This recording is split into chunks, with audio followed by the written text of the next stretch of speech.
찬송가 312장으로 찬송하겠습니다. 312장 찬송입니다.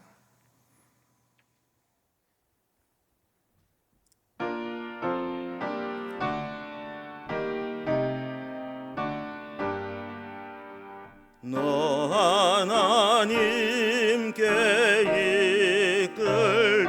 이끌리어 일평생 주만 바라면 너 어려울 때 힘 주시고 언제나 지켜주시리.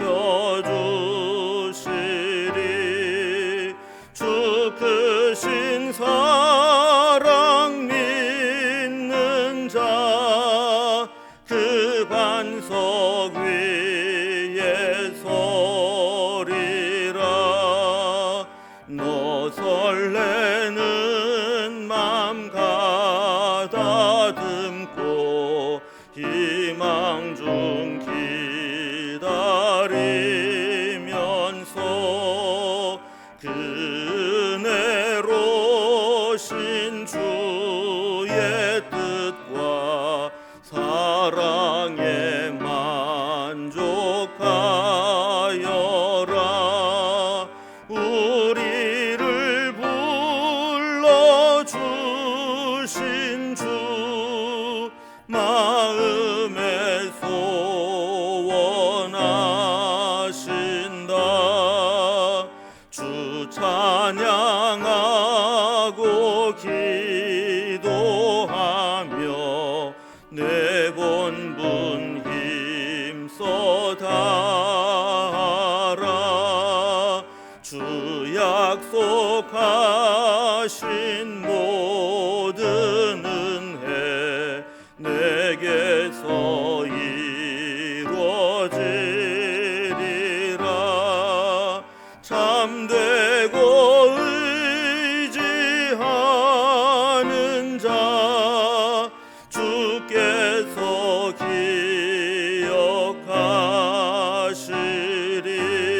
기억하시리.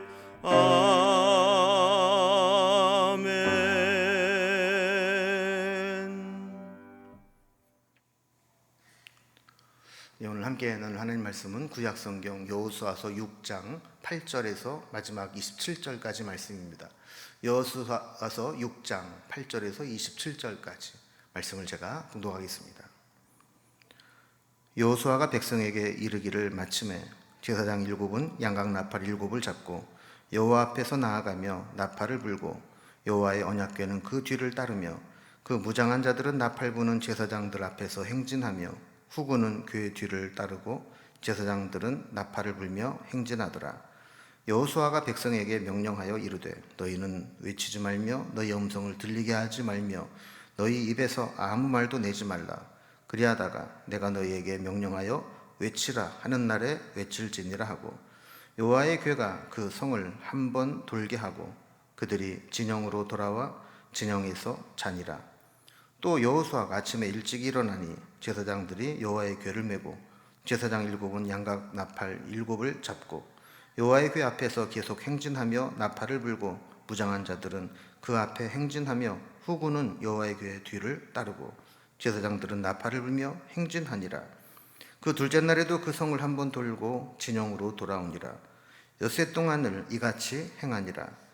일곱째 날 새벽에 그들이 일찍이 일어나서 전과 같은 방식으로 그 성을 7번 도니 그 성을 7번 돌기는 그날 뿐이었더라.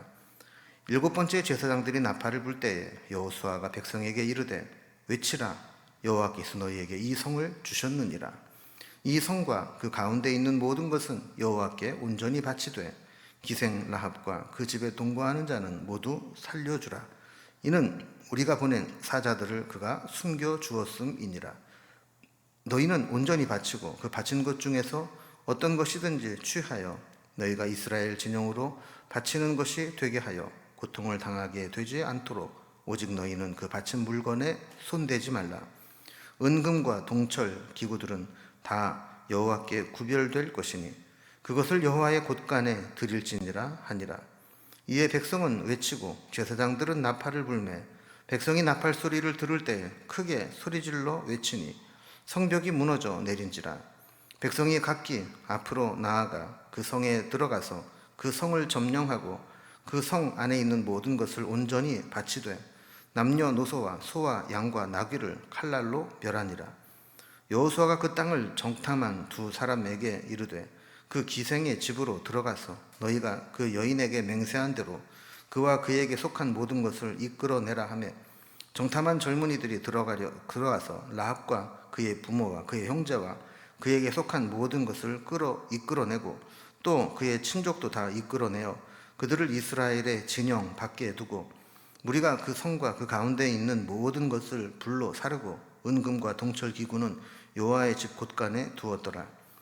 여호수아가 기생 라합과 그의 아버지의 가족과 그에게 속한 모든 것을 살렸으므로 그가 오늘까지 이스라엘 중에 거주하였으니 이는 여호수아가 여리고를 정탐하려고 보낸 사자들을 숨겼음이었더라. 여호수아가 그때에 맹세하게 하여 이르되 누구든지 일어나서 이 여리고 성을 건축하는 자는 여호와 앞에서 저주를 받을 것이라. 그 기초를 쌓을 때 그의 맏아들을 잃을 것이요 그 문을 세울 때에 그의 막내 아들을 잃으리라 하였더라. 여호와께서 여호수아와 함께 하시니 여호수아의 소문이 그 온 땅에 퍼지니라. 아멘. 우리는 어제 말씀에서 하나님이 여호수아에게 여리고 성을 점령하는 방법들, 전략 전술을 말씀하시는 것들을 살펴보았습니다. 그래서 여호수아는 하나님께 받은 말씀대로 제사장들과 백성들에게 그 작전 명령을 내리게 되었습니다. 오늘 본문에서는 이스라엘 백성들이 여리고성을 점령하기 위해서 하나님께 받은 작전 명령대로 순종하여 나아갔고 여리고성을 함락하게 되는 그런 내용이 담겨져 있습니다. 백성들은 하나님 말씀하신 대로 엿새 동안 하루에 한 번씩 성 주위를 돌고 진영으로 돌아왔습니다. 그리고 제7일에는 7바퀴를 돌고 제사장의 나팔 소리를 신호로 일제히 함성을 지르게 되었습니다. 그랬더니 여리고성이 무너지게 되었습니다. 아무런 무장 없이 언약궤만 메고 성 주위를 돈다는 것은 사실 우습기도 하고 위험하기도 한 일이었습니다.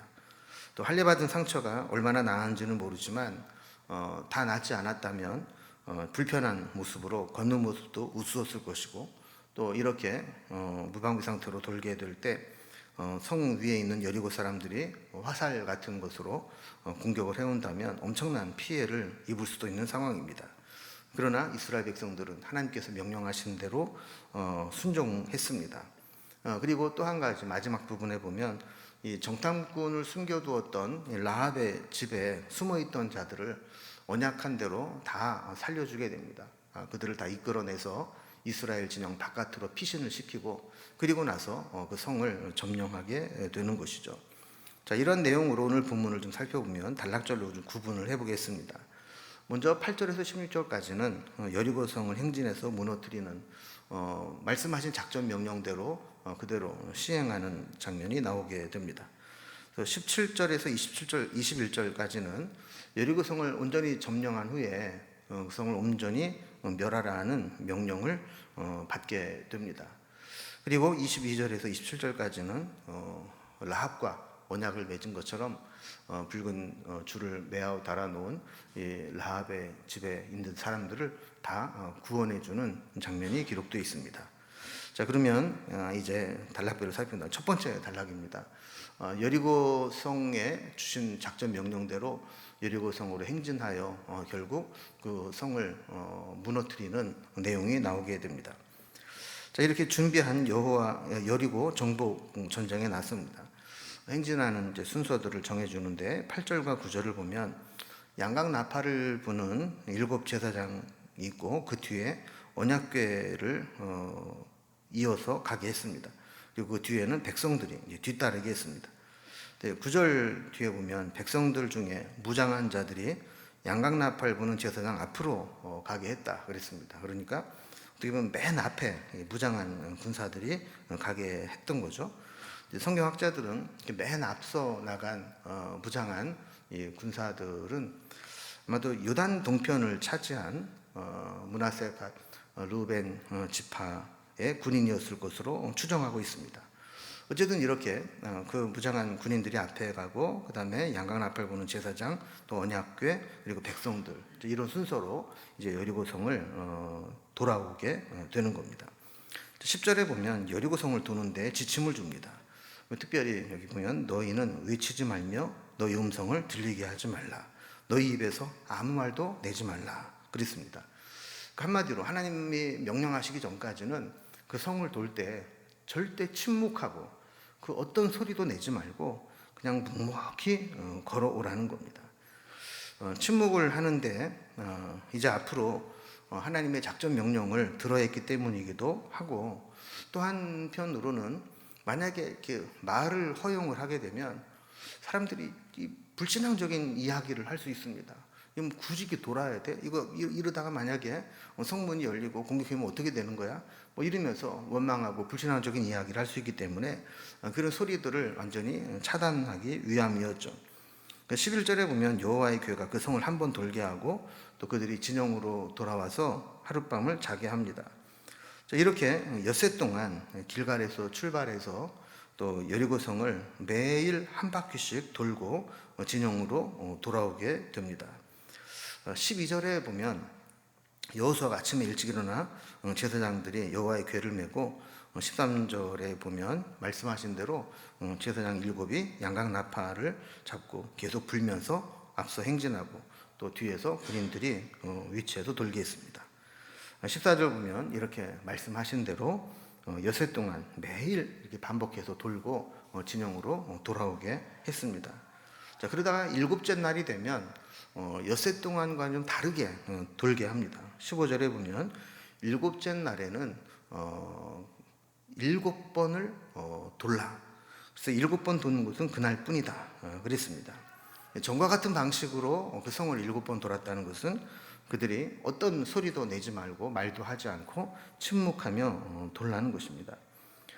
만약에 침묵하지 않고 계속 돌다 보면 1회째 되는 날쯤 되고 또 7바퀴를 돌라 그랬을 때 어떤 불신앙적인 언어들이 번져나갔을지 모르는 거죠. 그래서 저들이 이제 여리고성을 돈 횟수를 좀 더 해보면 6일 동안은 한 바퀴씩 돌았으니까 6일 동안 6바퀴를 돌았습니다. 그리고 7째 날에는 7바퀴를 돌았습니다. 총 13바퀴를 돌게 된 거죠. 그리고 16절에 보면 7째 날 7바퀴를 돌고 제사장들이 나팔을 불 때 백성들이 외치게 됩니다. 그래서 소리를 지르게 하신 거죠. 두 번째 단락을 보면 여리고성을 점령하면서 그 성을 온전히 멸하라 하는 명령을 받게 되고 그대로 수행하는 장면이 나오게 됩니다. 저들이 여리고성을 점령할 때 몇 가지 주의사항을 알려줍니다. 17절에 보면 그 성과 그 가운데 있는 모든 것은 여호와께 온전히 바친 것이 되어야 한다는 겁니다. 여호와께 온전히 바쳤다라고 하는 것은 다른 용도로 쓸 수 없다는 겁니다. 개인이 그걸 가져가서 사용하거나 팔거나 이렇게 다른 용도로 사용할 수 없고 온전히 하나님 명령하신 그 용도와 목적대로만 사용하도록 한 거죠. 18절 말씀 보면 이것에 대한 부연 설명을 해주시는데, 여호와께서 바친 것 중에서 어떤 것이든 취하여 그들이 고통을 당하지 않게 하라 하는 겁니다. 그러니까 만약에 여호와께 바친 것을 취하게 되면 하나님께서 반드시 고통을 주게 될 것이니 손대지 말라는 겁니다. 17절에 보면 기생 라합과 그 집에 동거하는 자는 모두 살려주라 그랬습니다. 하나님께서 여리고 점령 전에 정탐꾼 2명을 보내지 않았습니까?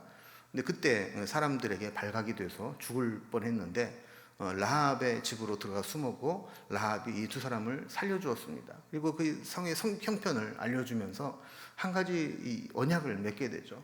나중에 이 성을 점령할 때 우리를 선대해서 우리가 구원받게 해달라 그랬을 때 그 언약한 대로 그 집에 모여있는 그와 함께 동거하는 자들은 모두 살려주기로 한 겁니다. 그래서 19절 말씀을 보면 은금과 동철 기구들은 다 여호와께 구별된 것이니 여호와의 곳간에 드릴지니라 그랬습니다. 그러니까 불에 타지 않고 쓸 수 있는 금속들은 다 하나님의 곳간에 드리도록 그렇게 했습니다. 자, 이렇게 최종 명령을 내리고 20절에 보면 성을 다 돌고 난 백성들이 큰 소리로 나팔이 불 때 외치게 됩니다. 제사장들은 나팔을 불고 또 나팔 소리를 들 때 큰 소리를 외칠 때 성벽이 무너져 내렸다, 이렇게 말씀하고 있습니다. 이 사건을 보면 아무리 난공불락의 성을 자랑하고 또 성문을 굳게 닫아골고 있어도 얼마나 그게 무의미한 것인가를 알게 되는 거죠. 하나님이 무너뜨리시면 그 성은 무너지게 되는 겁니다. 그래서 이스라엘 백성들이 그 무너져 내린 성으로 들어가서 그 성을 점령하게 됩니다. 21절에 보면 조금 잔인해 보이긴 하지만 그 모든 것들을 하나님께 온전히 바치는데 그것은 남녀노소와 또 소, 양, 나귀와 같은 가축들을 다 칼로 멸하는 겁니다. 나중에 이 부분이 설명을 하지만 이것은 그저 무자비하고 또 무차별한 학살이 아니라 이미 가나안 땅은 너무 범죄했기 때문에 하나님께서 어떤 방식으로든 심판할 수밖에 없는 상황이었다라는 거죠.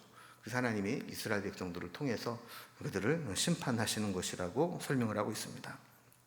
마지막 세 번째 단락을 보면 이렇게 여리고성을 점령하고 나서 언약한 대로 라합의 집을 구원해주는 그런 장면이 나오게 됩니다.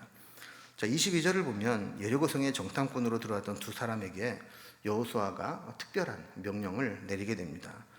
그를 도와주고 숨겨주었던 기생 라합과 언약 맺은 것을 기억하고 그 집에 먼저 들어가서 그 사람이 모아놓은 그 사람들을 다 보호해주고 구원해 주라 하는 겁니다.